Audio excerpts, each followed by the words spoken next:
So welcome to the second day of the New Horizons in Science meeting here at Yale. My name is Alan Boyle. I'm science editor for msnbc.com, and I'm also treasurer for the Council for the Advancement of Science Writing. So we're so glad you're here. We just really have a very packed schedule this morning. Some superstars of science will be talking about where we've been and where we're going. This is the 50th year for CASW and the 75th year for the National Association of Science Writers, and we thought this was a perfect opportunity to take a look at how people who are prominent in various fields of science see our progress over the past few decades and where we're going in the future over the next decade or so. And so it's going to be really great. I'm looking forward to it myself. So without any further ado, I want to get going because we do have a lot we need to crowd in. And the first person I'd like to call up is Dr. Robert Alpern, Dean and Ensign Professor at the Yale School of Medicine. He has some welcoming remarks. This is going to be the first day that we're really getting out to the School of Medicine's campus on this fine fall day in New Haven. And so thank you and welcome to Dr. Alpern.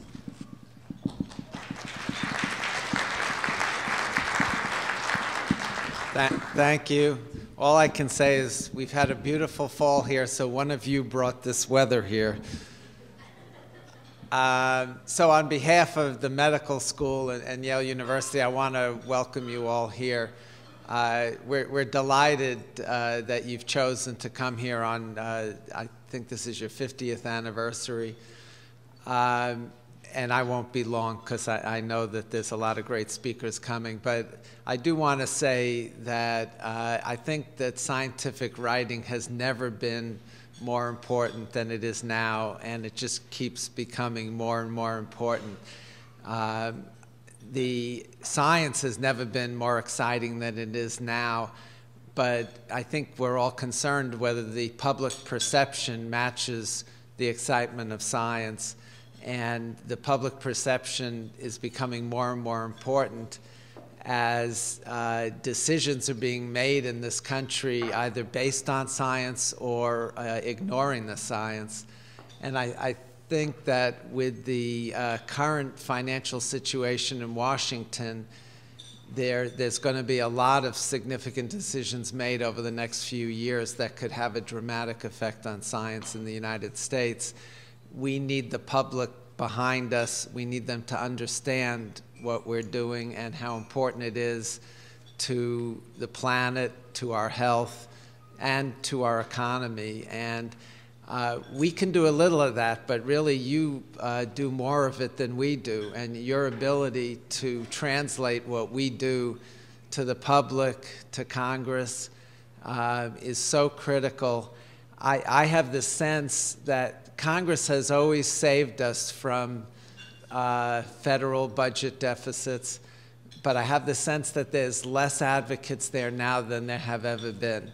And we need to create those advocates that we have traditionally had so that we don't become subject to across-the-board cuts and things like that. So we really rely on you. We're thrilled that you're here. I hope you're going to have an opportunity. I know you did yesterday, and I hope the weather won't prevent you today from meeting a lot of the Yale scientists, and so that you'll be able to witness how exciting a lot of the science is here. We're very proud of all the contributions at Yale. Anyway, thank you for coming, and I hope you enjoy the day.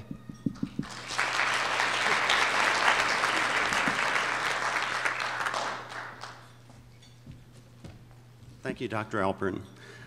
Now we want to set the stage for our look back and look ahead, and there's no better person to do that than Ben Patrusky, who is the executive director of CASW. If there's any person who could be said to have been around and present at the creation of the New Horizons in Science seminar, that would be Ben.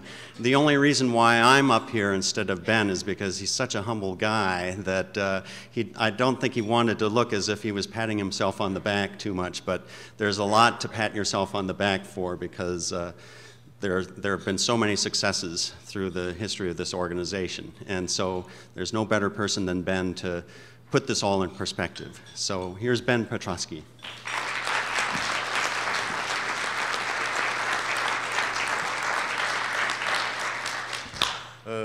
Good morning, and it promises to be a really special and wonderful morning indeed, despite the climate. You should, never mind, we'll get to that later. As you know, CSW is marking its 50th, but this is only the 48th New Horizons in Science briefing.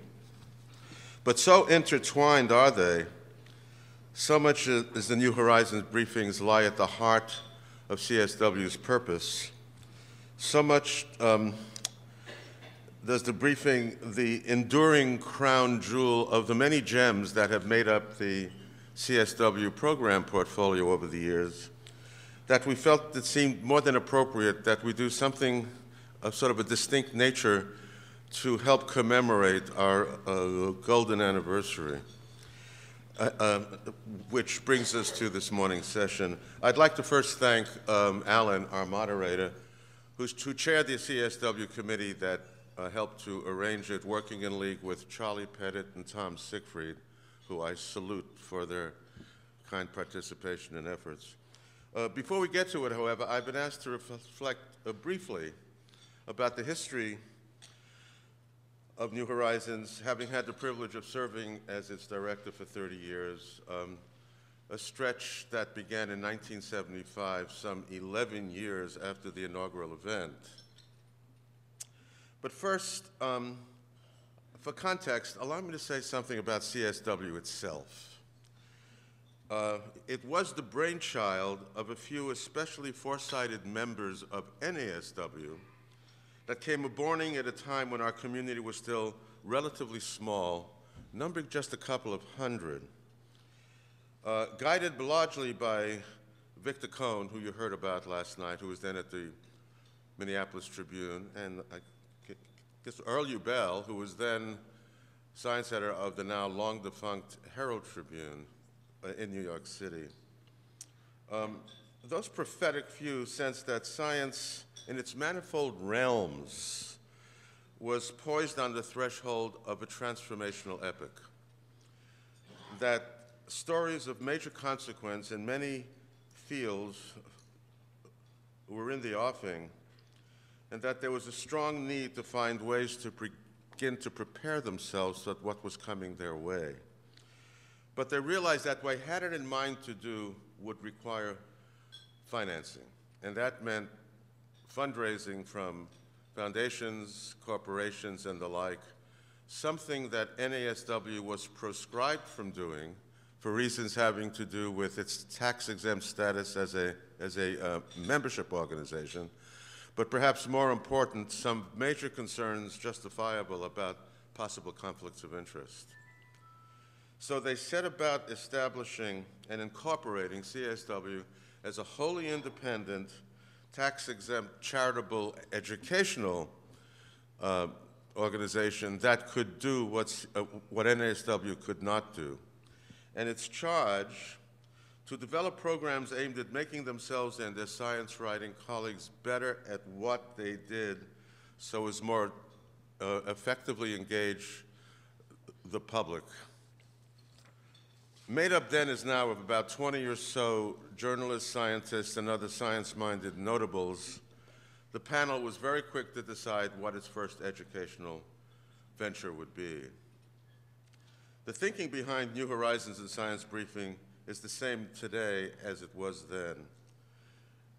To give science journalists and writers a sense of their future, a leg up on their future, to have top-rank, frontline researchers from a host of disciplines introduce them to seminal developments that were likely to make news in the months and years ahead, so that they were better ready to cover them when those stories came and popped big. It was also to be a movable feast, the briefing to be held at a different venue each year. A grant from a small foundation helped get it started. Now, I was not at the first meeting in 1963. I'm not quite that old. I attended my first in 1974, about a year before I was asked to assume the program directorship. But here's what I can tell you. It was held at the Academy of Arts and Sciences in Boston in league with Harvard and MIT.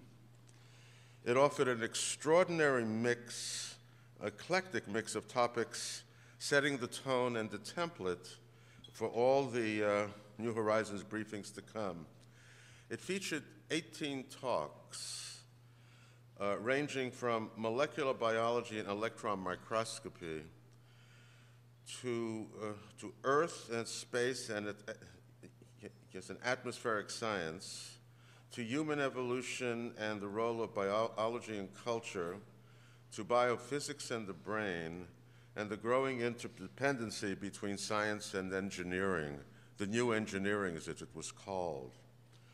I can't give you more details than that since there were no descriptions of the talks themselves in the program.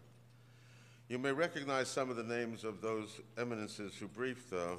There was Ernest Mayr, Fred Whipple, Thomas Gold, the Althuston Spielhaus, Bert Valley, Howard Shackman, William Howell, and dare I say it, Fred Singer. There were tours also, including a memorable visit with B.F. Skinner, yes, in his laboratory at MIT. But content aside, those initial New Horizons were a far cry from the circumstances that prevail today. For instance, in the interest of keeping the proceedings quite intimate and informal, those early briefings were by invitation only, and the invitation list was restricted to no more than 40, and the 40 were usually from top-tier national news organizations.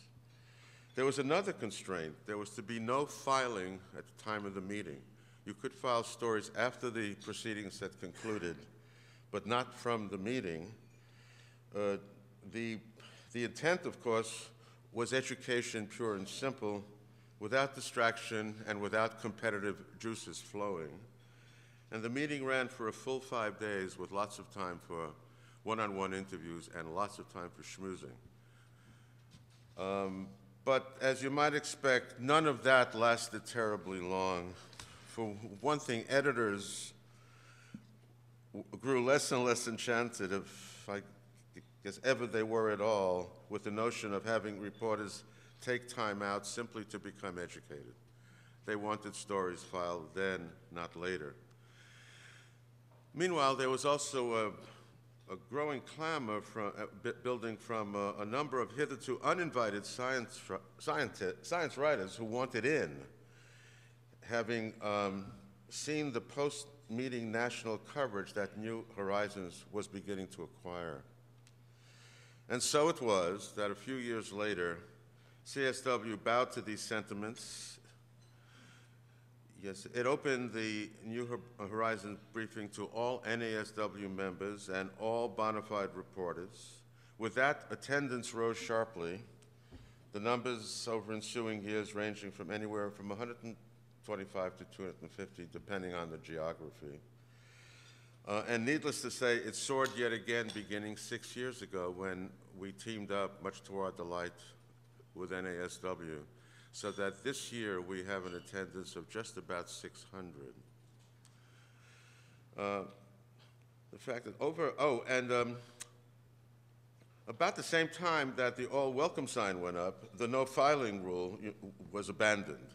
In its stead was an embargo rule was placed, that the AM presentations were for AM papers of the next day, and PM presentations were for PMs of the next day. A few years later, given the new realities of the media landscape, the embargo has now been abandoned. Over time, time itself, not to mention cost, became more and more a critical factor. The 5 days of the original meeting were eventually cut to 4, then 3, or 3.5, 3 years ago, given the arc of time that the joint meetings now represented, the meetings was scaled back yet again by a half day. And to achieve that without curtailing the information supply, we were obliged to schedule parallel sessions for the first time in New Horizons history. And this year, up till then, all the sessions were kind of on a sequential basis, on a plenary basis, for purpose, which I won't bother getting into here at this moment, interest of time. This year we felt obliged to condense again, so now we're down to 2.5 days with 2 parallel sessions. Quite a change. Several years into New Horizons, its value and its popularity now well established, CSW began receiving solicitations directly from universities and other academic research institutions offering to underwrite the briefings with the help, for a spell at least, with grants from the National Science Foundation, among other sources. CASW's acceptance of the bid came with a strict proviso, then as now, that there would be no contractual quid pro quo as to which researchers from the sponsoring institution would be tapped for the program, nor how many. That was for CSW and the New Horizons program director to decide. It was also understood that the briefing was to be global, that CSW would reach out to researchers wherever necessary, both nationally and occasionally internationally, to ensure that the briefing was timely and balanced and as surprising as it could be. Now, over the years, including Yale, to date, some 35 leading universities and research centers have hosted. Several have had us back more than once, in some cases twice. And in all, some 900 researchers from all across the scientific spectrum have presented at the New Horizons over the years. And judging from the record, I think it's fair to say that the briefings have more than fulfilled their promise, in that few, if any, developments of consequence over the past decades, be it monoclonal antibodies and targeted therapy, cosmic inflation, the origin of cosmic structure, extra-large cosmic dimensionality, dark matter and dark energy, recombinant DNA and gene targeting, genomics, apoptosis, heat shock proteins, mitochondrial DNA and human migratory history, massive neutrinos, stem cells, neural imagings, oncogenes, nanoscience, quantum entanglement, punctuated equilibrium and speciation, climate change, of course, and I could go on with that list. None of those have escaped capture by the New Horizons net prior to its emergence as a very significant newsmaker. Now, among all the many outstanding investigators who have enlightened us over the years, the 3 distinguished, highly honored scientists with us here today were in our absolute masters. Each was at the research forefront of his fast-moving field when he first presented more than 2 decades ago, and each remains so today. Each has proved to be compellingly insightful and uncannily prescient. Each was and is a talented science communicator in his own right, and each has been a wonderfully reliable friend and helpmate to many of us who are trying to make sense of and write about the complex, often mind-bending, sometimes controversial stuff that they and their colleagues do. They've kindly accepted our invitation to tell us how we got from where we were then to where we are now and what looms. I welcome them, and on behalf of CSW, extend our deep and abiding gratitude to the Solons of Science for finding the time in their whirlwind schedule to join us. I'll now turn the introductions over to Mr. Boyle, Alan Boyle. Thank you.